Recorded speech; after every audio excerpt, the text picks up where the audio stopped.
that thing I told you to put a pin in? First you tell me to accept myself as I am, and then you tell me this? Okay, we're gonna put a pin in that. I mean, it's pretty hard to forget when you give me a literal replay of it. So self-acceptance is step 1. I thought it was step 5. Growth, not grief. Okay, fine. So I've accepted all the things about myself. Now what? You have to accept it without judgment. I'm sorry, but there's just no way that I can learn to love the way that I force my support on people when they didn't ask for it. I said without judgment, not without negative judgment. So I just accept it as true? Acceptance does not mean liking everything about yourself. How is this not just admitting defeat? If you want to intentionally change something about yourself, you have to know that it's true. So self-acceptance isn't just a refusal to change the things that are true about me? True doesn't mean permanent. Now that you know what's true, you get to decide what feels good to keep and what feels good to change. Aw, that's sweet that you think change might feel good. I'm just not very smart. I am begging you to stop doing dumb things and then justifying them because you don't see yourself as intelligent. First you tell me to accept myself as I am, and then you tell me this? Okay, we're gonna put a pin in that. For when? For Friday. Anyway, if you keep walking around thinking you're unintelligent, because I am, you will only notice examples that prove you right. I do enjoy being right, and probably even continue to do things against your better judgment because they fit the idea you have of yourself in my head. And don't I know myself better than anyone else? Oh, so you're intelligent and a smartass. Yeah! Wait, no, how dare you leave off on this note? Aw, that's sweet that you think change might feel good. It's a great teaser for the next video. But we just talked about this a few weeks ago. And we're probably gonna talk about it again. You're gonna learn this a lot. You're gonna learn this a lot. Because the thing about change is, it changes. Cute. Thank you. But this isn't about me. So I just learn a lesson about change and then learn it again? Yep, pretty much. Learning about life and yourself is nothing like learning about math. But I'm good at math. You can't just learn the fact once and then you're good. The same problems come up in different ways, and different contexts, and different words, and different feelings. It's not a matter of reaching a point where you've perfected the lesson. Is that a challenge? But you'll get better at learning it, seeing the patterns, and navigating it more quickly and less painfully. Yeah, practice makes better, whatever. I'm not feeling good. Maybe you're hungry. Maybe you're tired. No. Maybe you're sweaty. Oh, maybe you ate dairy. Maybe you have a really annoying hangnail that's just so distracting that you can't focus on anything else because it hurts so bad. Stop! Why do you just keep listing mundane, easily fixable problems?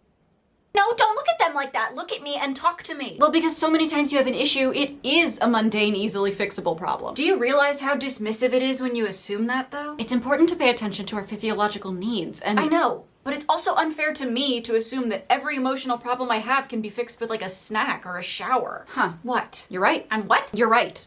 Sometimes our issues really are due in part to a simple, fixable problem, but it was really dismissive of me to assume that I was going to be able to say a one-sentence fix and solve your problem.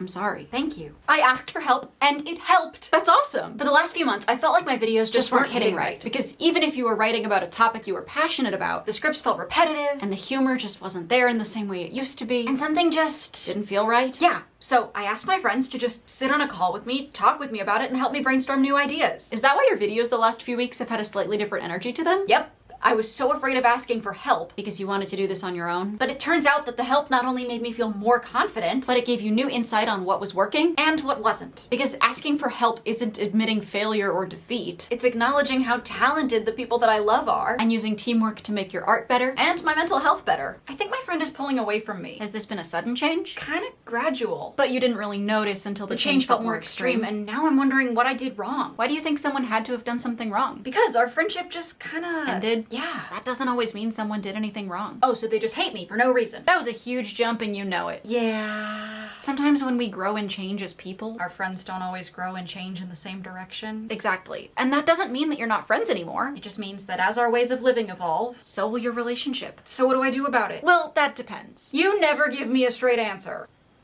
So what do I do about my friendship not being as close anymore? How do you feel about it? I don't know. Do you feel like you're putting more work into the friendship than they are? Not really. I've been kind of distant too. And do you miss them? Yeah, but I don't feel like they're gone or missing from your life. I know we'll talk again eventually. So would you say that this friendship change feels kinda natural? Yeah, I guess so. Huh. What? I don't know. It sucks, but also just feels like the right decision. Yeah.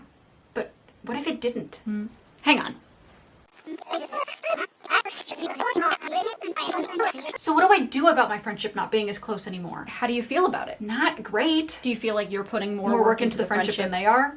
Yeah. Our conversations feel one-sided and not as fulfilling, and that getting them to talk to me can feel like pulling teeth. Do you miss them? Yeah, but if this is the way our friendship looks now, you're not sure it's one that you want anymore? I guess not. Then tell them that. That I don't want to be friends if they keep being a stuck-up No.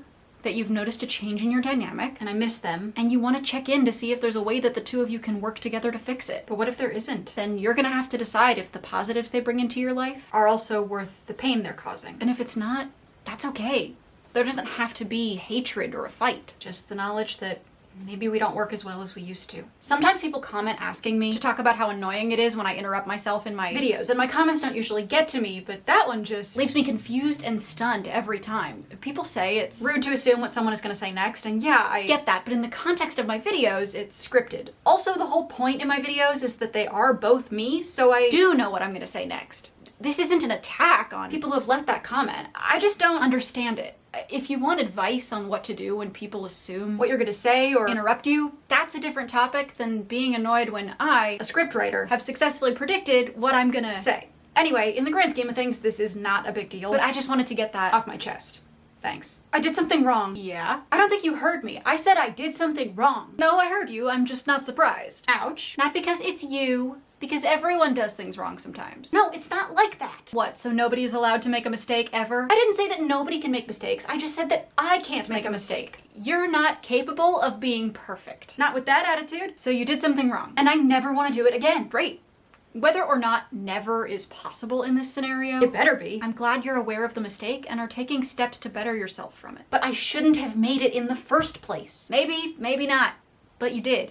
So rather than spending your time and energy on a complete guilt and regret spiral, it'll be much better for you and your community if I put that energy into learning from my mistake and repairing damage if that's what the situation calls for. No matter what I do, it just doesn't sound right. What doesn't? The song I've been working on. I'm trying to produce and mix it, but no matter what I do, it doesn't feel good enough. I say this with love. Go ahead. Hurt me with your words. Have you ever considered that maybe it's just not something you're very good at? Well, then how am I supposed to get good other than keep practicing? I mean, yes, but maybe you could practice in a lower stakes environment. No, I want to put out music and I want to say that I did it all by myself. And when do you want to do this? Immediately. But you don't like the way it sounds. No. Pick two. You do it yourself, you do it now, you're proud of your work. No, I'll take all three, thanks. Why? Because I should be able to. Why? Because other people are able to. Why? Because I want to do it on my own. Not everything you do has to be a one-woman production. False. Sometimes if you want something to be the best that it can be, you need to ask for help. But that's not fair! Maybe not, but that doesn't change the fact that there are people out there who know more and are better than you at different things. Next you're gonna say my life will be easier if I work with them and learn from them. You are so lucky that I hold the patience for both of us. I feel like I have so many things to do, and you can never remember what any of them are? Yeah, so whenever I have free time to get things done, you just sit around trying to remember what you have to do instead of actually doing it. And then I just feel worse because I have this overwhelming feeling of, I swear there's something I'm forgetting. Well, what do you do when you think of something that you want to get done? If I can do it in the moment, I'll do it then. Really? Okay, maybe not every time, but sometimes. And what if it's something more time consuming that you can't do immediately? Do you ever write it down? Sometimes. Where? Do you have a consistent place that you keep track of these things, like a notebook? Or a specific thread on an app like Notion? Or a to-do list that's easily accessible to you? No, I don't use any of those. Why not? Because I just know that it won't help me. But have you tried? No, but I just know. You can't know unless you try, so maybe if you keep forgetting things, it might be worth a try. And putting actual effort into the attempt that you give it.